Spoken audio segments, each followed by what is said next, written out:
മനസ്സിലാക്കുന്നത്. എടക്കര അവിടെ ഇപ്പോൾ ആര്യാടൻ ഷൗക്കത്ത് നേരെ നിലമ്പൂരിലേക്കാണ്. എടക്കരയിൽ എത്രമാത്രം ആളുകളുണ്ട്, എത്രമാത്രം ഈ നിലമ്പൂരിൽ നമ്മൾ ഈ കാണുന്ന തിരക്ക് അതുപോലെ തന്നെ എടക്കരയിൽ അനുഭവപ്പെടുന്നുണ്ടോ? അക്ഷയ, നിലമ്പൂരിലെ അത്രത്തോളം തിരക്ക് എടക്കരയിൽ ഉണ്ടെന്ന് പറയാനാവില്ല. കാരണം സ്ഥാനാർത്ഥികളെല്ലാം കേന്ദ്രീകരിക്കുന്നത് നിലമ്പൂരിലാണ്. പക്ഷേ എടക്കരയിലും ആവേശമുണ്ട്.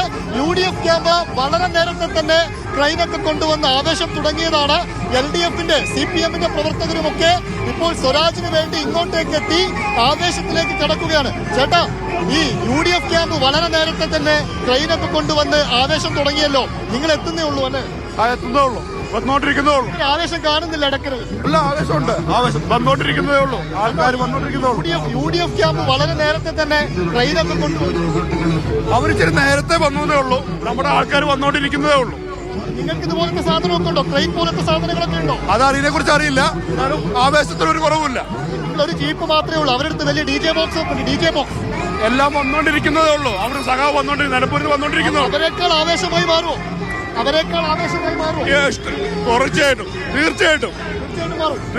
അതാണ് CPM പ്രവർത്തകരുമൊക്കെ സ്വരാജിന് വേണ്ടി ആഘോഷ തിമിർപ്പിലാടാൻ ഇങ്ങോട്ടേക്ക് വന്നുകൊണ്ടിരിക്കുകയാണ്. പക്ഷെ UDF വളരെ നേരത്തെ തന്നെ ഇങ്ങോട്ടേക്ക് എത്തി എന്നുള്ളതാണ് കാര്യം. ചേട്ടാ, ആര് ജയിക്കും?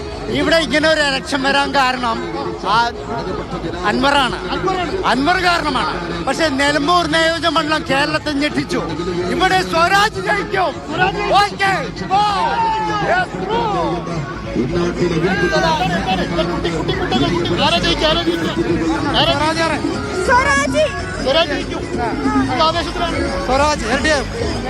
UDF ക്യാമ്പ് വളരെ നേരത്തെ തന്നെ ആവേശം തുടങ്ങി. എടക്കരയിൽ CPMന് ആവേശം പോലെ ഉണ്ട്. ഇപ്പോൾ എത്തും. ഓഫീസിൽ നിന്ന് വന്നുകൊണ്ടിരിക്കുന്നുണ്ട്. ആവേശമുണ്ട്. ഇപ്പൊ തുടങ്ങും. ഈ സ്വരാജ് ക്യാമ്പും ഒരു ഭാഗത്ത് ആര്യാടൻ ഷൗക്കത്തിന്റെ ക്യാമ്പുമാണുള്ളത്. ഇരു കൂട്ടരും വലിയ ആവേശത്തിലേക്ക് എടക്കരയിൽ മാറുകയാണ്. വളരെ നേരത്തെ തന്നെ DJ ബോക്സ് അടക്കമുള്ള കാര്യങ്ങളൊക്കെ എത്തിച്ചു. എന്നാൽ UDF ട്രെയിൻ കൊണ്ടുവന്നാൽ ഇനി LDF സ്വരാജിന് വേണ്ടി എന്താണ് ഇങ്ങോട്ടേക്ക് കൊണ്ടുവരിക എന്നാണ് നമ്മളെല്ലാവരും ഉറ്റുനോക്കുന്നത്. എടക്കര പതിയെ ആവേശത്തിലേക്ക് കയറുന്ന കാഴ്ചയാണ് നമ്മൾ കാണുന്നത്. ചേട്ടാ, ആര് ജയിക്കും?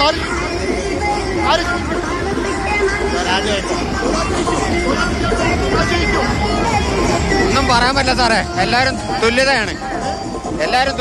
ഇതിലൊന്നും പങ്കെടുക്കുന്നില്ലേ? ഓക്കെ. ഒന്നും ഇപ്പൊ പറയാൻ പറ്റില്ല. 3 ടീം കട്ടയാണ്.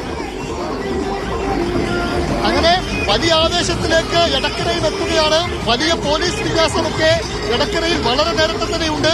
ഉച്ച മുതൽ പോലീസിനെ വിന്യസിച്ചതാണ്. എന്നാൽ സമയം ഒരു 4 മണിയോട് അടുക്കുമ്പോൾ വളരെ ആവേശത്തിലേക്ക് കാര്യങ്ങൾ പോകുന്നു. എടക്കരയിൽ ഒരു ഭാഗത്ത് സ്വരാജിന് വേണ്ടിയുള്ള ആളുകൾ, ഒരു ഭാഗത്ത് ആര്യാടൻ ഷൗക്കത്തിന്റെ ആളുകളും ചേർന്നിരിക്കുകയാണ്. ഒരു ഭാഗത്ത് ട്രെയിൻ പൊക്കിയൊക്കെ ആഘോഷം നോക്കുമ്പോൾ വലിയ DJ ബോക്സുകളും ഒക്കെ ആയിട്ടാണ് സ്വരാജിന് വേണ്ടിയുള്ള ആളുകൾ എടക്കര ബസ് സ്റ്റാൻഡ് പരിസരത്തേക്ക് എത്തുന്നത്. എന്നാൽ BJPക്കാരെ ഒരാളെ പോലും എടക്കരയിൽ ഇതുവരെ കണ്ടില്ല. വല്ലപ്പോഴുമൊക്കെ ഈ റോഡിലൂടെ BJPയുടെ പ്രചാരണ വാഹനങ്ങൾ പോകുന്നുണ്ട് എന്നതല്ലാതെ ഇതുവരെ അഡ്വക്കേറ്റ് മോഹൻ ജോർജിന്റെ ഒരാളെ പോലും ഈ എടക്കര ബസ് സ്റ്റാൻഡിലേക്ക് കണ്ടില്ല എന്നുള്ളതാണ് മറ്റൊരു പ്രധാനപ്പെട്ട കാര്യം പറയാനുള്ളത്.